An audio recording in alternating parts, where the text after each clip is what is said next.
Right question. Velocity and acceleration of a particle. Velocity and acceleration of a particle at time t equals to 0. Velocity and acceleration of a particle at time t equals to 0 are u equals to 2I cap plus 3j cap, and a is equals to u equals to 2I plus 3j, and a is equals to 4I plus 2j respectively. Full stop. Find the velocity and displacement of particle. Find the velocity and displacement of particle at t equals to 2 seconds. At t is equals to 2 seconds. So question is what? U कितना दिया हुआ है? 2I plus 3j. 2I plus 3j meter पर second. And a कितना है? 4I plus 2j. 4I plus 2j meter पर second square. And it is asking you to find what? Velocity and displacement. v Displacement. Displacement s. और ये दोनों कब निकालना है? At t is equals to 2 seconds. 0 पे निकालना तो पूछते हैं क्या? ठीक है, solve this question.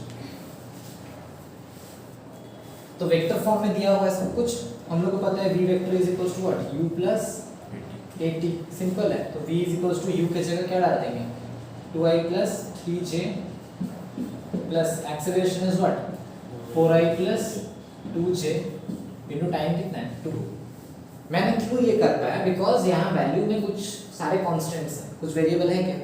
There is no variable. अगर वेरिएबल होता तो हम लोग क्या करते हैं? डेरिवेटिव या कुछ करके वेलोसिटी निकालते हैं.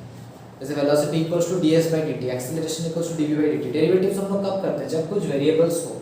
अगर वेरिएबल नहीं है तो directly put in the formula. ठीक है. तो ये कितना हो जाएगा? 2I plus 3j plus 8I plus 4j. तो this is 10I plus 7j. ये वेलोसिटी हो गया. और एक्सेलरेशन, और हमें क्या पूछा? डिस्प्लेसमेंट. डिस्प्लेसमेंट कैसे निकलता है? ut half a t square. You can do this. या मुझे बताना पड़ेगा? u की जगह डाल दो 2I plus 3j into t. Time 2 है plus half into acceleration is 4I plus 2j into 2 का स्क्वायर. ठीक है, सॉल्व करके निकालो कितना होता है. अब ये आया इसका, और उसका मैग्नीट्यूड कितना हो जाएगा? वेलोसिटी अगर वैल्यू पूछा होगा तो 10 स्क्वायर प्लस 7 स्क्वायर. क्लियर? 149 का रूट मीटर पर सेकंड. ऐसे एक्सेलरेशन निकालना. Okay. Acceleration time graph of a particle. Acceleration time graph of a particle moving in a straight line. Acceleration time graph of a particle moving in a straight line is shown in figure below. Is shown in figure below. Full stop.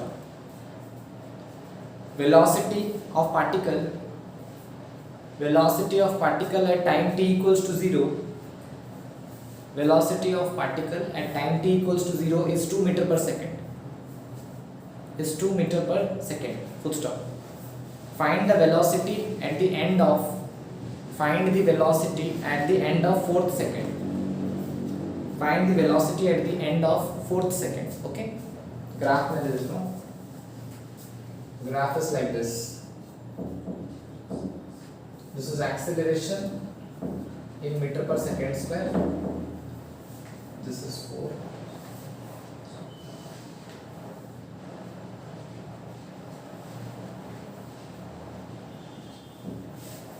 This is time in seconds. Okay.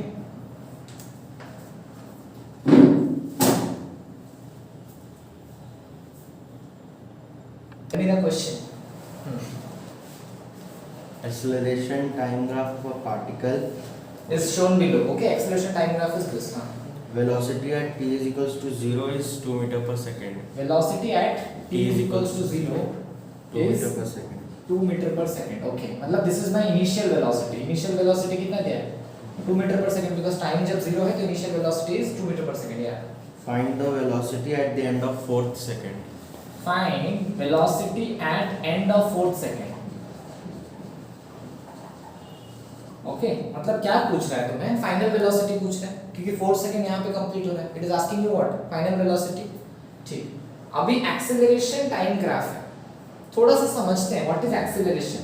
Acceleration क्या होता है? Change in velocity, तो v minus u by t. Acceleration क्या होता है? v minus u by t. Time को multiply करो, acceleration into time is v minus u, तो v minus u is equal to acceleration into time, और graph में हमें एक्सेलरेशन और टाइम दिया है। कभी भी मल्टीप्लिकेटिव फॉर्मूला अगर आता है तो हम लोग को क्या फाइंड आउट करना होता है? एरिया। Very good.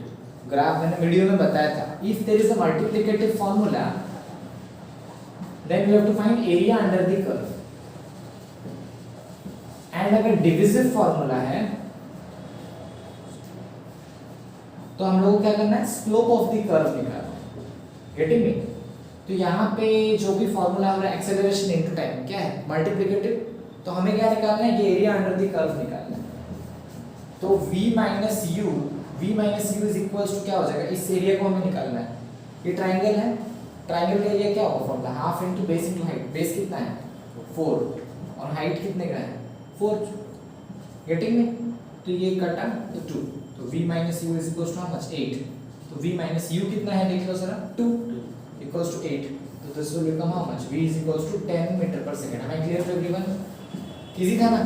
अगर पूछता है यहाँ पे वेलोसिटी एट 2 सेकंड्स क्या होता है, अगर यहीं पे पूछता है वेलोसिटी एट 2 सेकंड्स, 2 सेकंड्स मतलब यहाँ तक होता है, तो हम लोग को कहाँ तक का एरिया लेना पड़ता है? खाली इस ट्रायंगल का एरिया। किसका? इसका। वापस से एक्सेलरेशन इक्वल्स टू क्या लिखता मैं? v minus u by t, तो ये v2 मिलता है। Getting me? तो acceleration into time is equals to velocity at 2 seconds minus u होता। तो हमें अभी किसका एरिया निकालना होता है? 2 सेकंड्स का। 2 सेकंड्स तक ही वापस एक ट्रायंगल दिख रहा है कि नहीं? तो क्या होता है फॉर्मूला? हाफ इनटू बेस कितना है? 2, और हाइट कितने का है? 4। अंडरस्टूड? जहां तक पूछ रहे हैं वहीं तक। और u तो दिया हुआ है कितना? 2। This is coming 4 plus 2, this is 6 metre पर सेकंड। अंडरस्टूड और एनी डाउट? समझ में आया? 4 सेकंड के लिए बोला था तो हम लोग 4 तक लिए पूरा। 4 सेकंड पे निकालने बोला था ना, अगर 2 सेकंड पे निकालने बोलता तो 2 सेकंड तक ही एरिया कंसीडर करते। Am I clear? Okay. Question, a particle is projected towards बोला, सॉरी, projected upwards ऊपर की तरफ, ठीक है ना? a particle is projected upwards with velocity 40 meter per second, full stop, with velocity 40 meter per second, full stop, taking the value of g as 10 meter per second square, taking the value of g as 10 meter per second square, and upward direction as positive,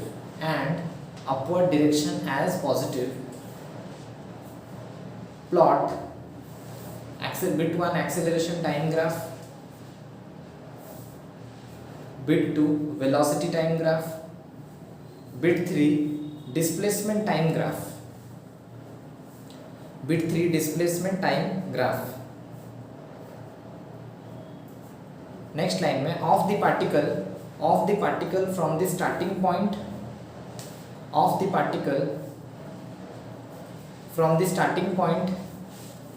till it further strikes the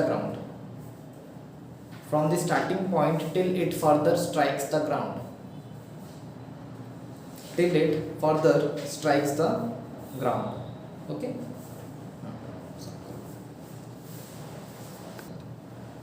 Say the question.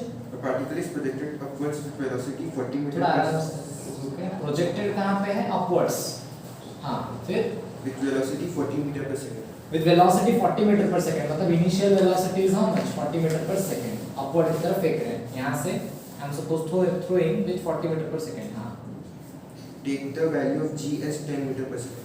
g को हमें कितना लेना है? 10 meter per second square. हाँ, And upward direction is positive. upward direction को हम लोग क्या कंसीडर कर रहे हैं? upward direction is considered as positive, so it will go like this and वापस नीचे आ जाएगा, ठीक है? It is asking you to plot curve. कौन सा प्लॉट पहले बोला? Acceleration time, second is velocity time, तीसरा है displacement time graph from starting of the journey to till it strikes the ground. ये स्टार्ट ऑफ जर्नी है, okay? और ये striking back to the ground, ठीक है। सबसे पहले एक्सेलरेशन का पता करेंगे। हम लोग जो भी चीज फेंके, एक्सेलरेशन तो फिक्स ही रहा ना, टाइम कुछ भी हो जाए, ऊपर जाते टाइम भी एक्सेलरेशन क्या था 10, क्योंकि बॉल को फेंक देने के बाद उसका एक्सेलरेशन कुछ है, क्या है एक्सेलरेशन, ग्रेविटी, जो ग्रेविटी है वही तो एक्सेलरेशन है ना, उसी के साथ गया और वापस भी उसी के साथ आया। तो हम लोग जब एक्सेलरेशन का प्लॉट ड्रॉ करेंगे, बिट ए जो बिट 1 को मैं करूंगा, सो मैं ऐसे लिया टाइम, और ऊपर की तरफ पॉजिटिव, नीचे की तरफ नेगेटिव, इस तरफ मैंने क्या लिया एक्सेलरेशन, इस तरफ मैंने टाइम इन सेकंड्स लिया, ये मीटर पर सेकंड स्क्वायर में है। ठीक है, हम लोग तो इनिशियली किस तरफ जा रहे थे ऊपर, तो ग्रेविटी किधर होता है, तो -10 होगा वैल्यू, तो ऊपर में हम लोग ले लेते हैं +10 और ये -10, और एक्सेलरेशन क्या रहता है कांस्टेंट, तो acceleration will be constant through, क्या रहेगा -10, यहाँ पे भी -10, यहाँ पे भी -10, हर जगह में क्या होगा -10, क्योंकि हम लोग का तो ऊपर तरफ पॉजिटिव है, ग्रेविटी तो हर जगह में नीचे की तरफ ही था, तो पूरा फिक्स क्या रहा -10 till the end of the time. Journey को कितना टाइम लगता है तो हम लोग पता कर ही सकते हैं ना, how do we find out, निकालने के लिए अच्छा तरीका क्या, s = ut + half at², displacement कुछ हो रहा है क्या, जहां से शुरू किया वापस वहां पहुंच गया, तो डिस्प्लेसमेंट कितना है 0, very good, displacement is 0, u initially किस तरफ है ऊपर की तरफ, तो क्या होगा +40 * t + हाफ, एक्सेलरेशन किस तरफ था नीचे, तो this will be how much -10 * t², तो 40t - 5t² = 0, तो इसको इस तरफ लाओ, तो 5t² = 40t, तो t कितना मिल रहा है 8 सेकंड्स, तो वो 8 सेकंड्स में यहाँ वापस पहुंच जा रहा है, तो ये वैल्यू कितना होगा 8 सेकंड्स तक एक्सेलरेशन क्या रहा फिक्स, और वो भी कितना -10, तो पहला हो गया। अभी दूसरा पूछा है वेलोसिटी टाइम प्लॉट, तो बिट 2 को मैं यहाँ सॉल्व कर देता हूँ, यहाँ स्पेस है, टाइम इन सेकंड्स और ऊपर की तरफ क्या लेंगे वेलोसिटी इन मीटर पर सेकंड, वेलोसिटी किसमें मीटर पर सेकंड। अभी थोड़ा सोचो, इनिशियली वेलोसिटी किस तरफ है +40 से, +40 में इनिशियली है, जब टाइम 0 है तब वेलोसिटी कितना है +40, वेलोसिटी कितना में, जब सबसे टॉप मोस्ट पॉइंट पहुंचेगा 8 सेकंड में नीचे तक आ रहा है, तो टॉप मोस्ट पॉइंट का टाइम कितना होगा 4 सेकंड्स, और एंड मोस्ट पॉइंट पे कितना होगा टाइम 8 सेकंड्स होगा कि नहीं होगा, अगर पूरा 8 सेकंड जर्नी को लगता है तो आधा जर्नी टॉप मोस्ट पॉइंट तक पहुंचने के लिए कितना लगेगा 4 सेकंड, फिर 8 सेकंड, तो 4 सेकंड जब होगा तब वेलोसिटी कितना हो जाएगा, at the top most point velocity 0, जब कोई सामान को ऊपर फेंकते हैं वो जाके क्या होता है रेस्ट में हो जाता है, इसलिए और ऊपर नहीं जा पाता, फिर कहाँ से आने लगता है नीचे, तो +40 से वो क्या होगा 0 तक पहुंचेगा, फिर 0 से और नीचे जाते जाते कहां तक आएगा -40, क्योंकि जब नीचे की तरफ आ रहा है तब कितना हो जाएगा उसका नेगेटिव हो जाएगा, जिससे शुरू किया तो उसी में ही एंड होता है, क्योंकि एनर्जी कंजर्वेशन, यहाँ पे काइनेटिक एनर्जी कितना था हाफ mv², तो यहाँ पे भी जब पहुंचेगा तो हाफ mv² ना, डिस्प्लेसमेंट तो हुआ नहीं है, there is no work done, तो वहां पे भी सेम काइनेटिक एनर्जी रहेगा कि नहीं, तो यहाँ पे 40 था तो एंड भी कितना में करेगा 40 में ही, बट किस तरफ नीचे की तरफ, तो इसलिए वो क्या कहलाता है -40। तो देखो पहले +40 से कहां तक आया 0, और टाइम तक कितना होना चाहिए 4 सेकंड्स, ठीक है, फिर 8 सेकंड में वो कितना होगा उसका -40, देख रहे हो ना 8 सेकंड पे कितना हो रहा है -40 पे आया कि रखा कि नहीं वैल्यू, तो it will be like this, understanding how to draw the velocity time graph, initial देखो, बीच वाले जगह पे देखो और एंड वाले जगह पे देखो और उसको जोड़ो, अंडरस्टूड, ठीक। अब तीसरा क्या है डिस्प्लेसमेंट टाइम ग्राफ, उसको भी बना लेते हैं, ठीक है ना, डिस्प्लेसमेंट टाइम ग्राफ, तो डिस्प्लेसमेंट किधर है ऊपर, टाइम इस तरफ, डिस्प्लेसमेंट कभी नेगेटिव होता है क्या नहीं, वो ऊपर गया वापस अपने जमीन को पहुंच ही गया, तो क्या है 0, जब टाइम इनिशियल है तो डिस्प्लेसमेंट क्या है 0, 0 से ऊपर गया वापस नीचे आ गया, और मैक्सिमम हाइट कितना होगा, मैक्सिमम हाइट का फॉर्मूला क्या होता है u² / 2g, h max का फॉर्मूला कितना होता है u² / 2g बताया था, तो u कितना है 40² / 2 × 10, this is coming how much 80 metre, तो ये वाला मैक्सिमम कितना है 80, तो 0 से देखो 80 तक पहुंचा कि नहीं डिस्प्लेसमेंट, फाइनली नीचे आ गया, कहाँ पे जमीन पे गिर गया, तो फाइनली नीचे आ गया। तो इस पॉइंट पे टाइम कितना हो रहा है 8 सेकंड, और जो मैक्सिमम हाइट का कितना टाइम पे हो रहा है 4 सेकंड्स। मैंने आगे की तरफ क्यों लिया समझ पाए? तुम लोग तो बोलोगे ये तो सामान ऊपर गया और नीचे आया, नहीं, जीरो पे था जब टाइम जीरो था तब डिस्प्लेसमेंट जीरो था, जब टाइम बढ़ते बढ़ते गया डिस्प्लेसमेंट भी बढ़ते बढ़ते गया, फिर मैक्सिमम डिस्प्लेसमेंट कब है 4 सेकंड पे, तो 4 सेकंड में कहाँ पे पहुंचा 80 पे। फिर जब नीचे आते गया डिस्प्लेसमेंट क्या होगा, घटते जाएगा ना, क्योंकि इनिशियल और फाइनल पॉइंट के बीच का डिस्टेंस है डिस्प्लेसमेंट। आते आते फाइनली कहाँ पे गिर गया जमीन पे, तो 8 सेकंड्स में वापस डिस्प्लेसमेंट कितना हो जाएगा 0। देखो 8 सेकंड में वापस 0 पे पहुंचे कि नहीं। So now you are understanding questions देने से how to approach, how to make graph, इस तरह का क्वेश्चन पूछेगा एंट्रेंस में। क्वेश्चन दे दिया होगा which of the following is acceleration time graph, chart graph दे दिया तो तुम पहचान पाओगे तभी तो करेक्ट कर पाओगे। Understood? Write the acceleration versus time graph, the acceleration versus time graph of a particle moving along a straight line, the acceleration versus time graph of a particle moving along a straight line is shown in the figure, moving along a straight line is shown in the figure, full stop. Draw the respective velocity time graph, draw the respective velocity time graph given v is equals to 0 at t equals to 0.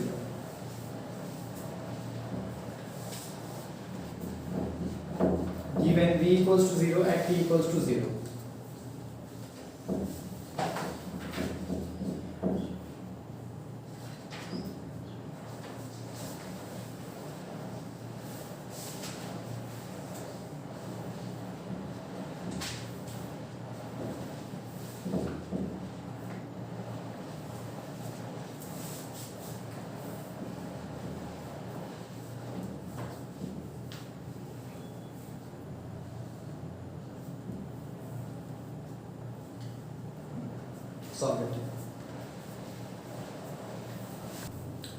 Videos जो नहीं देखे हो कुछ नहीं समझ पाओगे, watch the last videos, graphs वाला videos देखना पड़ेगा।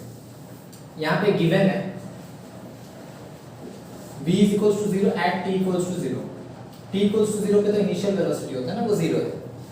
इनिशियल वेलोसिटी मुझे क्या मिल रहा है, मुझे हर पॉइंट में पता करना पड़ेगा वेलोसिटी क्या है। तो मुझे इनिशियली पता चल गया जब t 0 है तब वेलोसिटी कितना है 0। अभी 2 सेकंड तक एक्सेलरेशन क्या है, कांस्टेंट एक्सेलरेशन है। एक्सेलरेशन कांस्टेंट चल रहा है कि नहीं भाई, एक्सेलरेशन फ्लैट चल रहा है, मतलब टाइम बढ़ाने से भी एक्सेलरेशन क्या है कांस्टेंट है टिल 2। तो मैं लिखता हूं यहां पे फ्रॉम 0 to 2 सेकंड्स एक्सेलरेशन कितना है 2 मीटर पर सेकंड स्क्वायर। तो मुझे वेलोसिटी एट 2 सेकंड्स निकालना है, तो मैंने क्या लिया उसको v2। वेलोसिटी एट 2 सेकंड्स क्या हो जाएगा, v इज इक्वल टू क्या होगा u प्लस 80। तो इनिशियल वेलोसिटी कितना है 0 प्लस एक्सेलरेशन कितना है 0 से 2 सेकंड तक एक्सेलरेशन भी 2 है, 2 इनटू टाइम, 2 सेकंड्स पे टाइम कितना है 2, तो this is how much 4 metre पर सेकंड। तो ये पहला फैक्ट हमें जो मिला, 0 पे 0 था, 2 पे 4 हो गया। उसके बाद देखो एक्सेलरेशन क्या हो जाएगा, इमीडिएटली क्या हो जाएगा एक्सेलरेशन 0। तो 2 से 4 सेकंड तक from 2 to 4 seconds, from 2 seconds to 4 seconds acceleration क्या है 0 है ना। 2 से 4 सेकंड तक तो फ्लैट लाइन है, तो एक्सेलरेशन कितना है 0 है। एक्सेलरेशन अगर 0 है, नो एक्सेलरेशन मतलब body moves with what, constant velocity. Body moves with constant velocity, और स्पीड बढ़ेगा ना घटेगा, बिकॉज एक्सेलरेशन ही नहीं है। एक्सीलरेटर देते हो तो गाड़ी का स्पीड बढ़ता है, अगर एक्सीलरेटर छोड़ दो तो उसी स्पीड में चलते जाएगा। तो from 2 to 4 seconds body moves with constant velocity, जो कितना है 4 मीटर पर सेकंड। अंडरस्टैंडिंग पूरा v2 जो था वही स्पीड में चलते जाएगा, क्योंकि यहाँ तक तो स्पीड कितना पहुंच गया, देखो यहाँ से यहाँ तक मैंने 2 का एक्सेलरेशन दिया, 2 का एक्सेलरेशन दिया तो स्पीड मेरा बढ़ गया, 0 से बढ़ के 4 हो गया। 4 यहाँ से 2 से 4 तक मैंने एक्सेलरेशन नहीं दिया, तो जो 4 में था वही 4 में क्या होगा, कंटिन्यू करेगा, इट विल कंटिन्यू। तो v2 भी 4 मीटर पर सेकंड था एंड v4 भी 4 मीटर पर सेकंड कांस्टेंट चला। अभी v4 में वैल्यू कितना हो जा रहा है 4 सेकंड्स में, ये वैल्यू कितना आ जा रहा है -4। हाँ, तो from 4 second to 6 second, well acceleration कितना है? How much is the acceleration? -4 metre पर सेकंड स्क्वायर। तो मैं वापस अभी निकालूंगा, वेलोसिटी निकालूंगा। तो मुझे वेलोसिटी 4 का पता है, v4 कितना है? 4 मीटर पर सेकंड। तो ये मेरे लिए अभी acts as what? Very good, acts as initial velocity, क्योंकि शुरुआत तो इसी से हो रहा है ना, 4 से। तो this is acting as initial. तो मुझे v6 चाहिए, तो v6 equals to u plus 80 लिख सकता हूं मैं। तो ये u क्या हो जाएगा अभी? 4। अंडरस्टैंडिंग? तो इज इक्वल्स टू 4, एक्सीलरेशन कितना है? -4 इनटू टाइम। 4 सेकंड से 6 सेकंड तक कितना टाइम लग रहा है? 2 seconds. 4 to 6 is how much? 2 seconds. So into 2. तो 4 minus 8. This is how much? -4 metre पर सेकंड। Are you understanding? अभी हम ग्राफ प्लॉट करेंगे, जगह नहीं है एक्चुअली प्लॉट करने के लिए। फर्स्ट राइट दिस मच, तो फिर मैं प्लॉट करता हूँ। Right it down. मैं यहाँ पे लिख दे रहा हूँ v6 कितना हो जा रहा है तुम्हारा? वापस लिख दूँ क्या? u plus 80, u is 4 plus -4 into 2. तो this is how much? -4 metre पर सेकेंड। अंडरस्टैंडिंग? v6 से इस पार्ट को मिटाऊंगा तो हो पाएगा। गेटिंग? मैंने इसको लिख दिया ऑलरेडी यहाँ पे। So now I am plotting the graph over here. ठीक? सो वेलोसिटी टाइम ग्राफ हमें प्लॉट करना है। So this is t in seconds and ये मेरा वेलोसिटी इन मीटर पर सेकेंड। सबसे पहली बात 0 है, 0 के बाद टाइम कहाँ तक पहुंच रहा है? 2 सेकंड। तो 0 से 2 सेकंड तक मेरा स्पीड क्या हो रहा है जरा देखना, बढ़ रहा है। मेरा स्पीड क्या हुआ है? टाइम जब 0 था तो u0, तो यहाँ से लेके टाइम जब 2 हो रहा है, v2 कितना है? 4। तो 0 से 4 क्या हुआ है? बढ़ा है। ऐसा स्ट्रेट लाइन में बढ़ेगा ना, यूनिफॉर्म वेलोसिटी, मतलब uniform acceleration.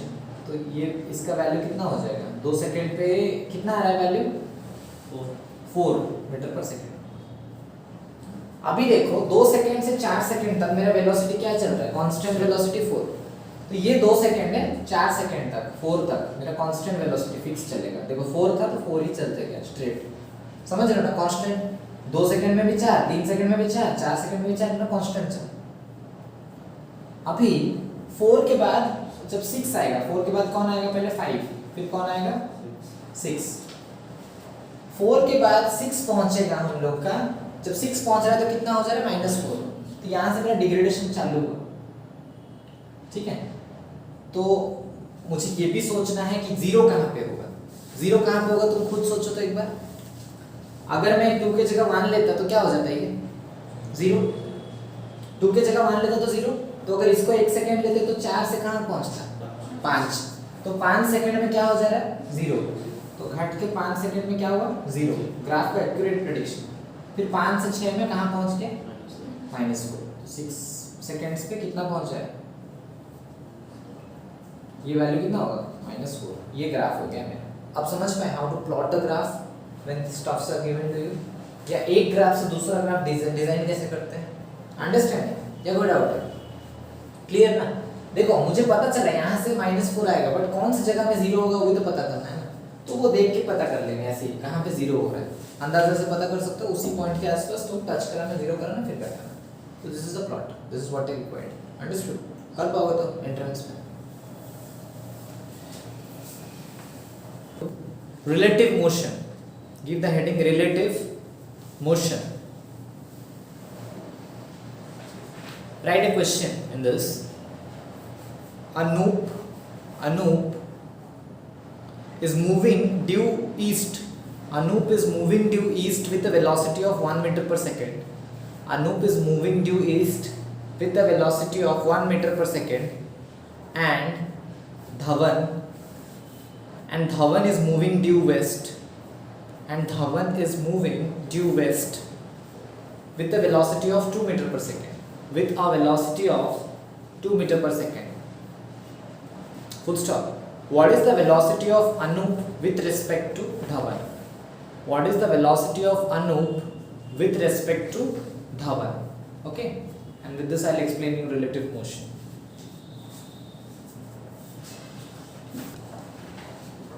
Now I am explaining your relative motion. ठीक है ना? सपोज कोई भी वेलोसिटी a इज मूविंग एक तरफ है and there is another velocity of b. मैं बोलूंगा velocity of a with respect to b, then how it is written velocity of a minus velocity of b. a with respect to b मतलब how do we write va minus vb. अगर मैंने बोला acceleration of a with respect to b, because vectors का ही relative चीज हो सकता है. जैसे velocity is a vector, acceleration is a vector, तो उन्हीं का हो सकता है. तो acceleration of a minus acceleration of b. तो तुम लोगों को क्या दिया हुआ है क्वेश्चन में? Anup is moving due Anup is moving due east with velocity of 1 meter per second. तो 1 मीटर पर सेकंड ड्यू ईस्ट. ईस्ट को हम लोग क्या मानते हैं? आई कैप. तो 1 आई कैप, तो खाली आई कैप भी लिख सकते हो. And Dhawan Is moving due west with a velocity of 2 meter per second. West की तरफ जा रहा है. West is how much? Minus i. तो ये क्या हो जाएगा? माइनस 2 आई कैप, क्योंकि पॉजिटिव x मतलब आई, नेगेटिव x मतलब माइनस आई. तो हम लोग ऐसे मानते हैं. तो it is asking you what velocity of Anoop Dhawan. तो what I will do? va minus vb. तो I minus of minus 2i, this becomes what? I plus 3i. तो sir I plus 2i, this becomes what? 3i. I क्या understanding? मैं तुम्हें basic example देता हूँ. चलो ये तुम सोचोगे ऐसे कैसे सॉल्व कर दिए. मैं सिंपल बताता हूँ. सोचो तुम दो दोस्त हो, एक उस तरफ दौड़ रहा है 1 मीटर पर सेकंड से, एक इस तरफ दौड़ रहा है 1 मीटर पर सेकंड से. तो दोनों का दूरी कैसे बन रहा है? 2 मीटर पर सेकंड. क्योंकि 1 सेकंड के बाद देखो यहाँ से ये 1 मीटर चला गया होगा और इस तरफ ये 1 मीटर. तो after 1 second actually the distance is how much? 2 metre. After 2 seconds ये 2 मीटर चला गया, 2 मीटर. तो टोटल कितना है? 4. तो the relative motion is what? Double. तो यहाँ पे कैसे हुआ? ऐड हुआ कि नहीं? अपोजिट डायरेक्शन में जब जा रहे थे. अंडरस्टैंडिंग? तो this is how relative motion questions are done. इसमें बहुत सारे ट्विस्ट्स है, जैसे रेन मैन प्रॉब्लम, बारिश में अम्ब्रेला किस तरफ पकड़ोगे, that kind of questions. River boat problems. सोचो तुम्हें बैंक क्रॉस करना है, रिवर का भी कुछ वेलोसिटी है, तो तुम सीधा अगर निकले तो तुम सीधा पहुंच पाओगे? नहीं, कुछ उस तरफ पहुंचोगे कि नहीं. तो उस तरह के क्वेश्चंस विल बी एक्सप्लेन्ड, उस तरह critical cases will be explained in next. Okay, relative motion. अभी I will be explaining basic कैसे रिजोल्यूट करते हैं कोई भी वेक्टर को. ठीक है ना? Suppose there is any vector a, तो उसको अगर मैं रिजोल्यूट करूंगा, हमेशा 90 डिग्री में करते हैं रिजोल्यूट, एक इस तरफ एक उस तरफ. तो इस तरफ अगर एंगल इज थीटा, तो इसको हम लोग क्या लेते हैं? a cos theta. एंड जिस तरफ नहीं है उस तरफ क्या लेते हैं? a sin theta. उसके होने के पीछे रीजन है. मान लो ऐसा है a and I am doing like this, this is my theta. तो इसको एक ट्रायंगल बना लो. Okay, I made this a triangle and this is my a vector. तो यहाँ से यहाँ पहुँचने के लिए डायरेक्टली भी जा सकते हो, या तो इधर होके फिर यहाँ जा सकते हो कि नहीं. You can go like this way also. Either you go from here to there directly or you go this way and then this one. तो इसको मैं ले लेता हूँ PQR. If I take cos theta, what is it? Base by hypotenuse. Cos theta लेंगे, base क्या होगा? PR vector by hypotenuse क्या है? PQ vector. Understanding? तो PR क्या हो गया मेरा? ज़रा देखो. It is PQ vector into cos theta. हो रहा है कि नहीं? और PQ वेक्टर क्या था? A vector. PQ क्या था? A vector. तो हम लोग क्या लिख पाए? A cos थीटा लिखे कि नहीं PR के जगह? तो A cos थीटा हुआ ना? ये PR A cos थीटा हो रहा था, तो इसलिए A cos थीटा यहाँ दिख रहा है. अब हमें ये चाहिए, तो if I take sin theta, sin theta is what? Perpendicular by hypotenuse. Perpendicular क्या है? RQ. RQ vector by hypotenuse कौन है? PQ vector. तो PQ इधर आ जाएगा. PQ is also called what? A. तो a इधर आएगा तो क्या हो जाएगा? a sin theta is equal to what? rq. Understanding है ना? तो ये rq क्या हो गया? a sin theta. तो rq अगर a sin थीटा, तो इसी चीज को इधर रखेंगे भी तो होगा. तो इसी चीज को इधर रखते हैं a sin थीटा. तो a sin theta a cos theta, दो चीज जब ऐड करते हैं तो रिजल्टेंट कहाँ पे आएगा? बीच में. तो हमेशा एंगल जहाँ पे थीटा लगा हुआ है वो एंगल मेरे लिए क्या होता है? cos component. और जिसके साथ नहीं लगा हुआ है वो क्या होता है? sin component. But both should be what? Perpendicularly resoluted. Understood? This thing you write, next I'll explain you parallelogram.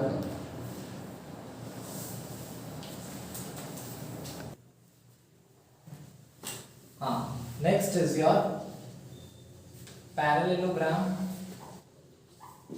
law of vector addition. Suppose randomly मैं दो vectors ले लेता हूँ. Suppose I'm taking two vectors. एक मान लो इस तरफ A vector and I'm taking one more vector, this one is b vector, b इधर गया हुआ है, ओके। सो मैं क्या करता हूँ, मैं सोचता हूँ मैं इस पैरेललोग्राम और इनके बीच का एंगल भी दिया हुआ है हाउ मच, थीटा। मैं लिख देता हूँ angle between A vector and B vector is equal to how much, theta. अब ये पैरेललोग्राम को मैं सपोज कंप्लीट करता हूँ तो किस तरह का होगा,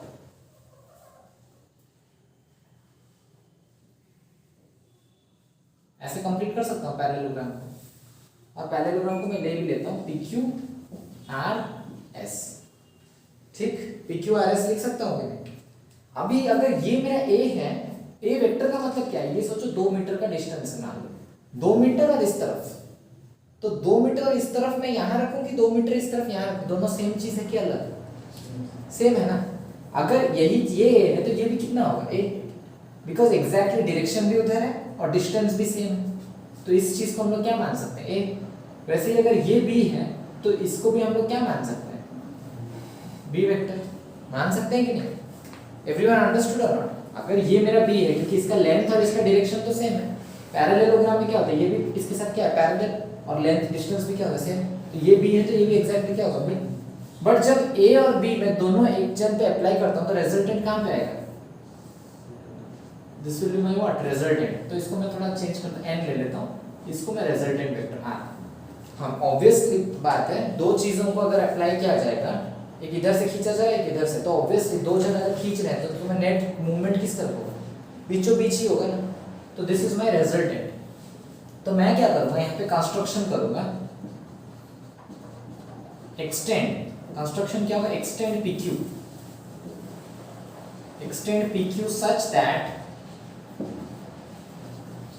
इसको अगर मैं ऐसे एक्सटेंड करूंगा ताकि n से मैं परपेंडिकुलर यहाँ पे बना पाऊँ, क्या बना पाऊँ 90 t, such that PQT is perpendicular to NT।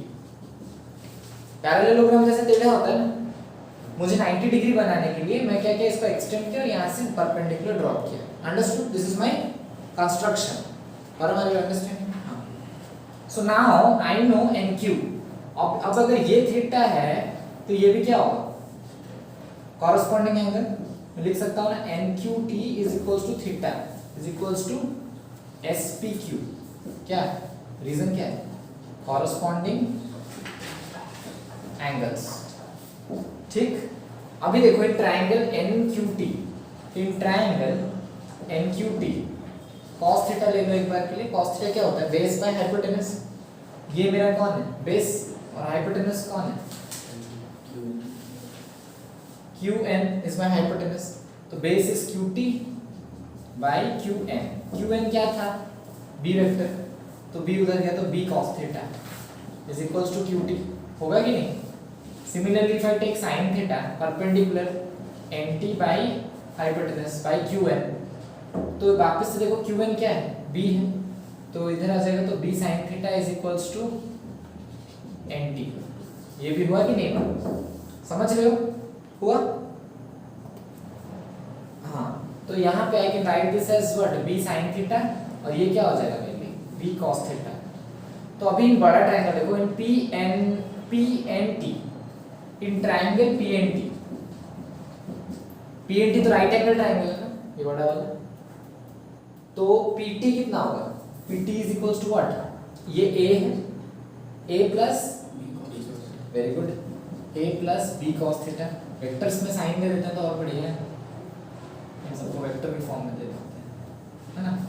तो A vector plus B vector cos theta and TN vector कितना हो जाएगा, B sin थीटा, और रिजल्टेंट कौन है PN क्या होता है R। तो in right angle triangle hypotenuse square क्या होता है, perpendicular square plus base square, तो PN वेक्टर का square is equals to PT vector का स्क्वायर प्लस TN वेक्टर का स्क्वायर। अब हम लोग क्या कर सकते हैं, PN क्या है R, तो R square is equals to PT A plus B cos theta का whole square plus B sin theta का square. So R square will be how much, A square plus B square cos square theta plus 2ab cos theta होगा ना, इसका square plus इसका square plus 2 into this return plus वो क्या हो जाएगा B square sine square theta.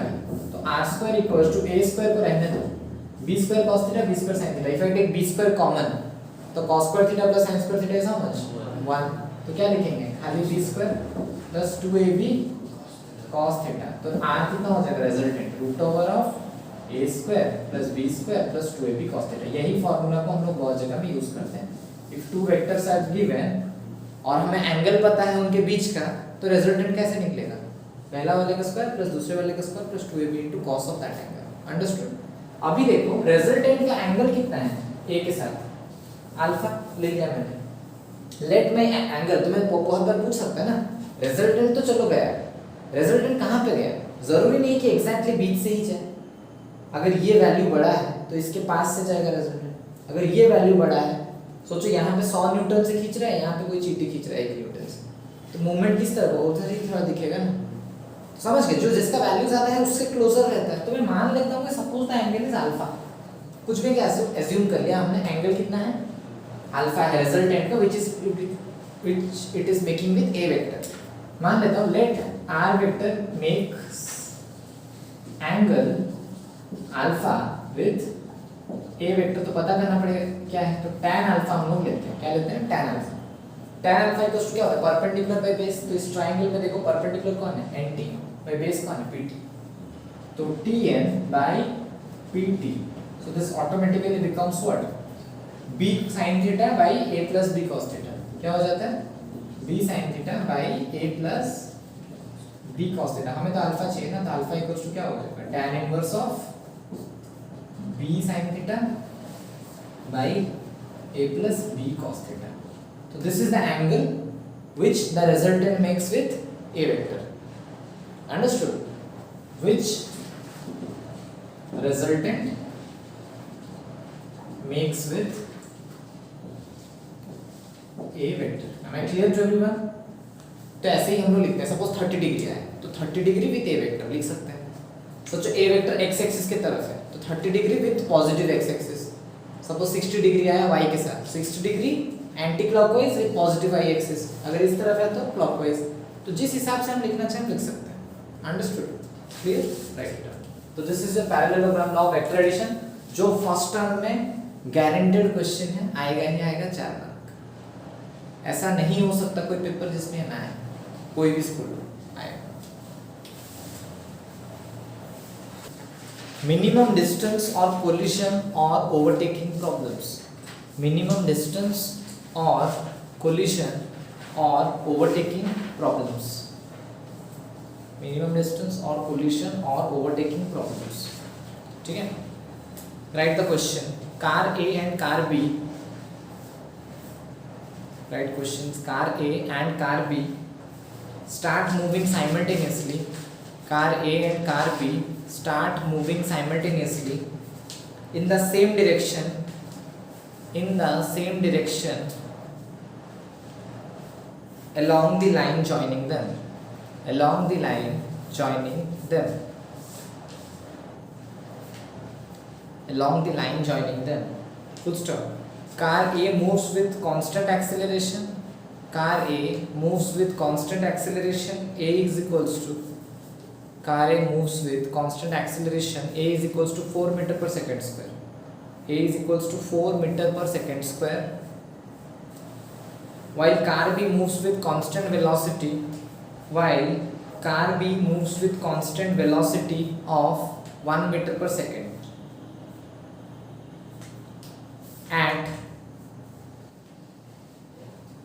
At time t equals to 0, at time t equals to 0, car A is 10 meter. Car A is 10 meter behind car B. Car A is 10 meter behind car B. Written. Full stop. Find the time when car A overtakes car B. Find the time when car A overtakes car B.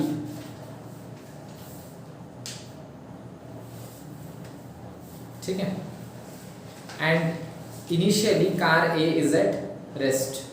Initially car A is at rest. Okay, solve this question. बताओ परम, read the question. Car A and car B start moving simultaneously in the same direction along the Pause करके, okay, car A and car B are moving simultaneously in the same direction. It is given, ठीक है ना, simultaneously. हाँ, फिर constant acceleration of car A is 4 meter per second. acceleration of car A is how much? 4 meter per second square. Yeah. Velocity of car B is 1 meter per second. तो velocity of car B मतलब starting से ही speed है. Velocity of car B मैं यहाँ पे लिखता हूँ is how much 1 meter पर सेकंड. है At time t. और यहाँ पे एक चीज बोल रहा है मूव्स विद कांस्टेंट वेलोसिटी बोला है, ठीक है ना. अगर कांस्टेंट वेलोसिटी है मतलब एक्सेलरेशन कितना है? 0. ठीक है. हाँ हाँ. At time t equals to 0, car A is 10 meter ahead car B.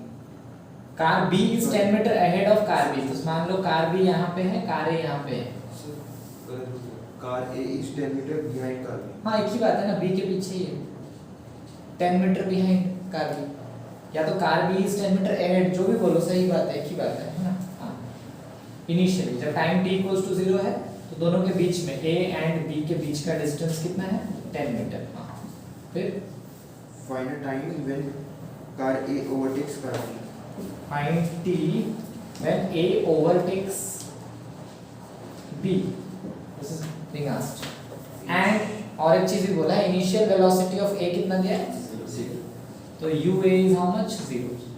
तो अभी दोनों मूव कर रहे हैं साइमल्टेनियसली, सब चल रहा है. तो ये रिलेटिव मोशन का क्वेश्चन है. किसका क्वेश्चन है? Relative motion. जब भी हम लोग कोई गाड़ी को ओवरटेक करते हैं वो रिलेटिव हो जाता है. मतलब कहने का मतलब है सपोज तुम ये गाड़ी पहले है, ये पीछे है, 10 मीटर का गैपिंग है. इसका स्पीड है 5, इसका स्पीड है 3, इसका स्पीड है सोचो 7. तो 7 माइनस 5, तो तुम देखते हो ना जब एक गाड़ी दूसरे को ओवरटेक करता है फट से कर लेता है क्या? नहीं, धीरे धीरे धीरे धीरे धीरे करके करता है ओवरटेक. क्यों धीरे धीरे होता है वो? तुम्हारा कार 100 में है और एक कार साइड से जब आ रहा है 105 में है, फिर भी वो धीरे से ओवरटेक होता है क्योंकि वो ओवरटेकिंग स्पीड क्या है? 5 का है. तुम 100 में है, उसका 105, मतलब 105 माइनस 100 तो उसको तक पहुंचने, और जो एक्स्ट्रा 5 के साथ तुम क्या करोगे? दोनों के बीच का डिस्टेंस कवर अप होता है एक्स्ट्रा. नहीं तो सोचो ये 100 में है, पीछे वाला भी 100 में है और दोनों सेम स्पीड है, तो पूरा गैपिंग कभी भी खत्म होगा क्या? नहीं. इफ इसका स्पीड 101 भी हुआ तो धीरे धीरे धीरे धीरे गैपिंग क्या होता है? खत्म होता है with extra speed. That is relative motion. तो ua I know, ub I know, तो uab कितना हो जाएगा? ua माइनस ub, ठीक है ना. इसका माइनस है तो ये ua माइनस ub 0 माइनस 1, तो दिस इज माइनस 1 मीटर पर सेकेंड. उसके बाद acceleration of a with respect to b, तो acceleration of a minus acceleration of b, a का एक्सेलरेशन कितना है? 4 माइनस 0, तो दिस इज 4 मीटर पर सेकेंड स्क्वायर. तो हर चीज अगर रिलेटिव होगा तो s बिटवीन a b, तो a कितना है? 10 मीटर पीछे, 10 माइनस 0 तो कितना है? 10 मीटर. तो हमें पता है ना s equals to ut plus half at square. हम लोग अभी तक इसको एक बॉडी के लिए अप्लाई करते थे. जब रिलेटिव का बात हो जाएगा तो इसको क्या लिख सकते हैं? SAB is equals to UAB. Time तो खैर अकेला ही होता है, 5 जन देखो, 1 जन देखो, 10 जन देखो, टाइम तो टाइम होता है, वो रिलेटिव नहीं हो सकता. Plus half acceleration AB into t का स्क्वायर. तो this is how much? 10. UAB is how much? -1, तो -1 into t plus half acceleration of AB कितना हो जाएगा? 4 t स्क्वायर. तो कटा तो 2, तो 10 equals to -t plus 2t square. ठीक. अब सबको इधर ले आओ, तो 2t स्क्वायर माइनस t, 10 हो जाएगा तो -10 इज इक्वल्स टू 0. तो करते हैं कितना होगा? 5t plus 4t. ठीक. तो कॉमन क्या लेता हूँ? t कॉमन ले जाता हूँ, तो 2t माइनस 5.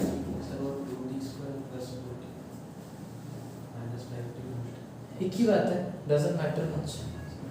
तो 2 कॉमन ले जाओ, तो 2t minus 5 is equals to 0. तो t plus 2, 2t minus 5 equals to 0. तो t इज इक्वल्स टू क्या है? -2 सेकेंड्स और 5/2 इज इक्वल्स टू 2.5 सेकेंड्स. तो कौन सा पॉजिटिव है? टाइम तो कभी नेगेटिव नहीं होता. तो after 2.5 seconds a will overtake b.